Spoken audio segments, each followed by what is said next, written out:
Assalamualaikum warahmatullahi wabarakatuh. Ketemu lagi dengan Pak Tio dalam pembelajaran matematika. Hari ini kita akan membahas tentang luas permukaan bangun ruang. Tapi seperti biasa, kita mulai dengan membaca basmalah bersama-sama.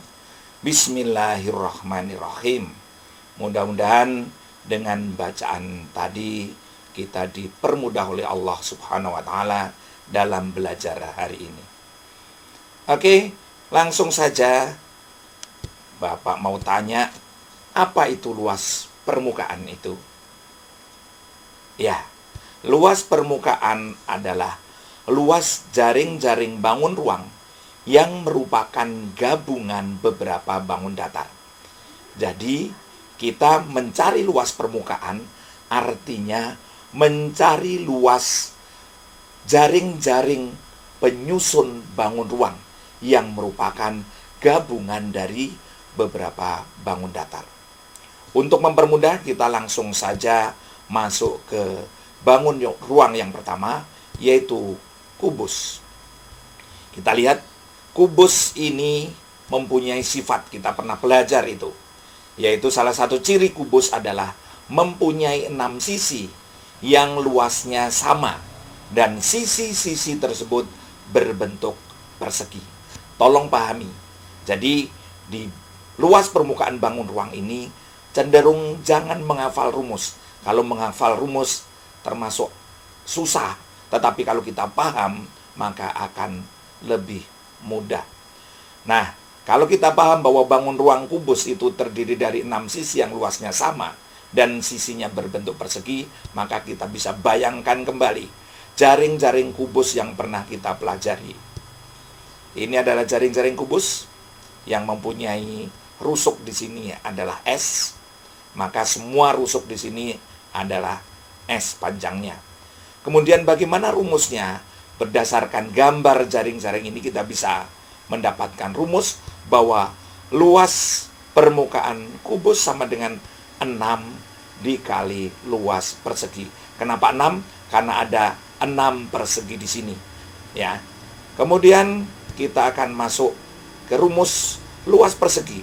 Semuanya pasti masih ingat bahwa luas persegi adalah S kali S, sehingga luas permukaan kubus kita bisa rumuskan menjadi L sama dengan 6 dikali S dikali S. Nah, untuk mempermudah ini kita langsung contoh. Tentukan luas permukaan kubus di bawah ini. Nah, kita lihat ini ada gambar kubus. Di sini rusuknya mempunyai rusuk 12 desimeter. Kemudian kita diminta untuk mencari luas permukaannya. Dibiasakan tulis dulu apa yang diketahui. Nah, di sini yang diketahui adalah S sama dengan 12 desimeter. Kemudian kita langsung kerjakan. Kita tahu rumusnya tadi apa? Rumusnya adalah 6 kali S kali S. Kenapa 6 kali S kali S? Karena sisi-sisinya ada 6 dan semuanya bentuknya persegi. Maka tinggal masukkan S-nya dalam rumus, sehingga kita mendapatkan 6 dikali 12 dikali 12. Kita tahu 12 kali 12 sama dengan 144. Maka 6 kali 144 sama dengan 864 desimeter persegi. Mudah sekali. Kita langsung masuk ke luas permukaan yang kedua, yaitu balok. Ini gambar balok. Balok itu kita ingat cirinya adalah mempunyai 6 sisi dan sisi-sisi yang berhadapan sama luas.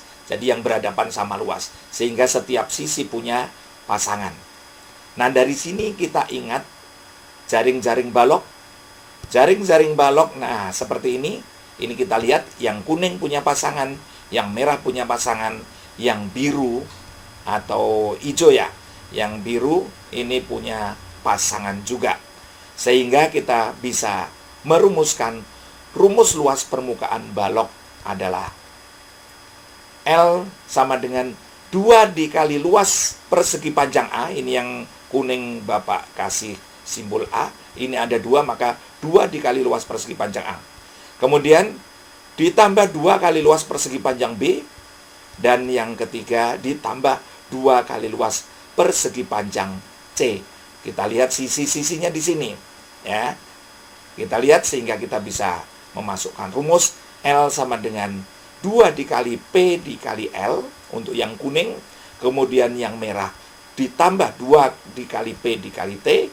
Dan untuk yang biru ini 2 dikali L dikali T. Atau kita bisa sederhanakan rumus ini menjadi L sama dengan 2 dikali dalam kurung P kali L ditambah P dikali T dan L dikali T. Mudah-mudahan ini dipahami, jangan sekedar dihafalkan. Untuk mempermudah, kita langsung saja masuk ke contoh soal. Tentukan luas permukaan balok di bawah ini. Kita lihat di sini, balok ini panjangnya 21, lebarnya 17, dan tingginya 23. Kita masukkan di sini diketahui. Kemudian kita jawab, kita masukkan rumus. Ini kita pakai rumus yang sederhana tadi. 2 dikali dalam kurung P kali L ditambah P kali T ditambah L dikali T. Kalau kita lihat di sini, setiap ini dipakai 2 kali. Ya. Kemudian masukkan 2 dikali P-nya 21, maka masukkan 21 dikali L-nya 17 dalam kurung, ditutup kurungnya, kemudian ditambah dalam kurung 21 dikali 23, tutup kurung ditambah 17 dikali 23.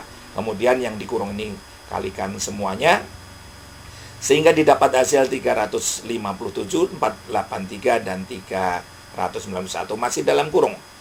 2 dikali dalam kurung ini, kemudian ini kita jumlahkan, sehingga didapat 2 dikali 1231 sama dengan 2462 cm persegi. Mudah sekali. Kalau kita paham rumus-rumus ini, kita tinggal memasukkan apa yang diketahuinya. Kita masuk ke bangun ruang yang ketiga, yaitu prisma tegak segitiga. Masih ingat semuanya? Ya. Salah satu ciri prisma segitiga adalah mempunyai alas dan tutup berbentuk segitiga yang sama luas. Jadi segitiga tersebut dua-duanya luasnya sama.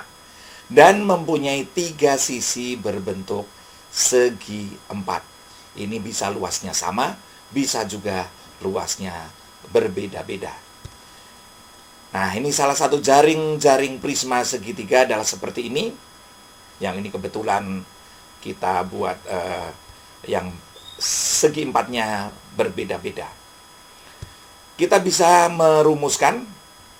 Jadi rumus luas permukaannya adalah 2 dikali luas segitiga, karena segitiganya ada 2, ditambah luas segi 4A, tergantung kalau dia persegi atau apa, tinggal masukkan rumus dasarnya. Ditambah luas segi 4B, dan ditambah luas segi 4C. Oke, ini bisa kita sederhanakan menjadi L sama dengan 2 dikali setengah kali A kali T1. Ya, luas segitiga masih ingat ya? Setengah 1/2 dikali A dikali T. T1 ini adalah tinggi segitiga.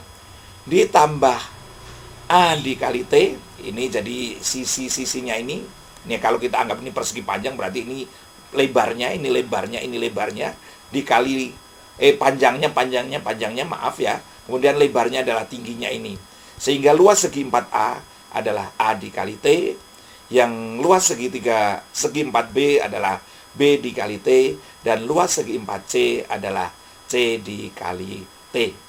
Dan ini masih bisa kita sederhanakan kembali menjadi L sama dengan A dikali T1. T1 itu adalah tinggi segitiga, ditambah dalam kurung A ditambah B ditambah C dikali T. T ini adalah tinggi prisma segitiga. Dan ABCA ini adalah panjang sisi segi 4 dari masing-masing adalah A, B, dan C. Kalau misalkan ini semuanya persegi, berarti A, B, dan C-nya nilainya sama. Oke, untuk mempermudah kita langsung saja masuk ke contohnya. Oh ya, ini keterangannya. Bapak tulis di sini T1 adalah tinggi segitiga, sedangkan T ini adalah tinggi prisma segitiga. Kita masuk ke contoh. Tentukan luas permukaannya. Ini kita lihat ya, ada dua segitiga yang sama. Kemudian ini ada segi 4 yang ternyata di sini beda-beda ya, sehingga kita tulis yang diketahui. Diketahui A-nya 12, diketahui B-nya karena kebetulan B-nya ini adalah karena siku-sikunya segitiga di bawah ini adalah di sini, maka B-nya adalah 9, dan ini B ini adalah juga tinggi dari segitiga ini ya. Terus C-nya adalah yang ini, C-nya adalah 15 cm. Kemudian tinggi prisma segitiganya adalah 10 cm. Oke, kemudian kita langsung jawab. Kita masukkan rumus yang sudah kita punya. L sama dengan A dikali T1 ditambah dalam kurung A ditambah B ditambah C dikali T. Kita masukkan yang sudah diketahui dalam rumus. A-nya 12, B-nya atau T1-nya adalah 9, ditambah dalam kurung A-nya 12, B-nya 9, C-nya 15 tutup kurung, dikali tingginya 10. Kita lakukan operasi hitung. 12 kali 9 sama dengan 108.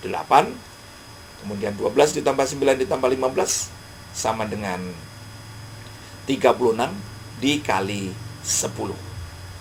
Sama dengan 108 ditambah 360 sama dengan 468 cm persegi. Gampang sekali. Kita akan masuk ke bangun ruang berikutnya, yaitu 5 segi 4.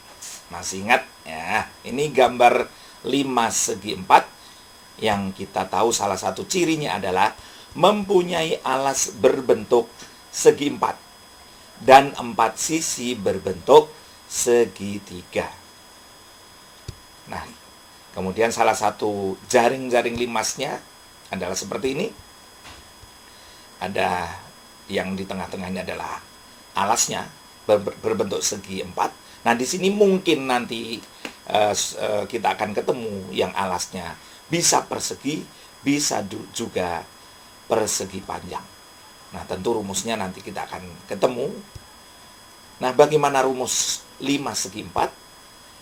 Rumus 5 segi 4 harus dipahami ini, yaitu rumus luas permukaan 5 segi 4, L sama dengan luas alas ditambah 4 luas segitiga, karena ada 4 segitiga.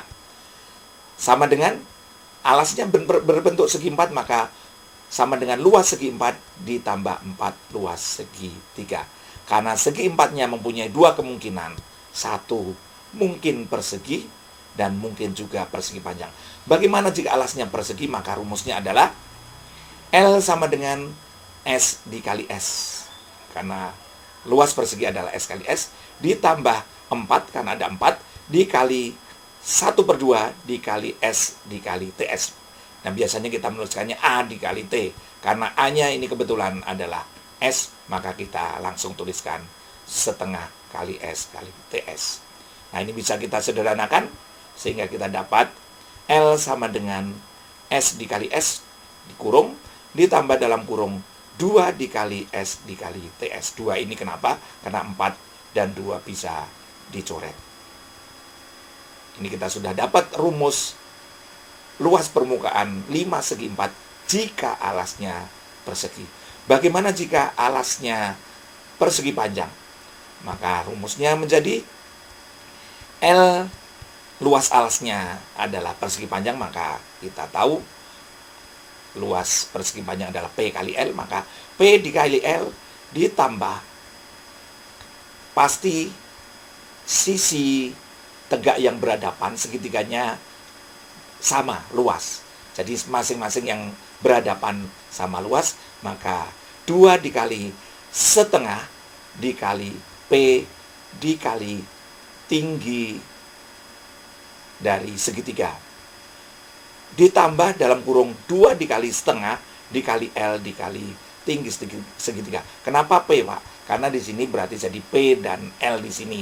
Jadi alasnya yang satu P, segitiganya yang sebelah sini P, berhadapan dengan sana juga P, yang di sini L, maka berhadapan dengan sana L. Maka kita punya rumus seperti ini.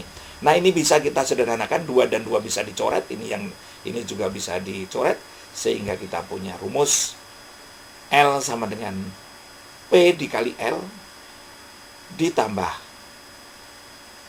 P dikali TS ditambah L dikali TS. Oke, mudah sekali. Nah, untuk lebih mudahnya kita lihat contohnya. Tentukan luas permukaan limas di bawah dengan alas berbentuk persegi. Kita lihat, ini alasnya berbentuk persegi, maka kita pakai rumus yang tadi. Diketahui S-nya sama dengan 8, ya. Kemudian TS-nya sama dengan 10. Kita punya rumus L sama dengan S dikali S, karena kita nyari yang ini, ditambah 2 kali S dikali TS.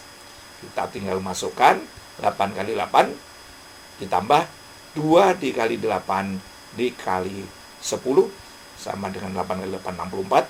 2 dikali 8, 16 kali 10 sama dengan 160, sehingga kita total sama dengan 224 cm persegi. Mudah sekali. Tentu harapan Pak Tio, kalian semuanya bisa memahami apa yang Bapak jelaskan hari ini.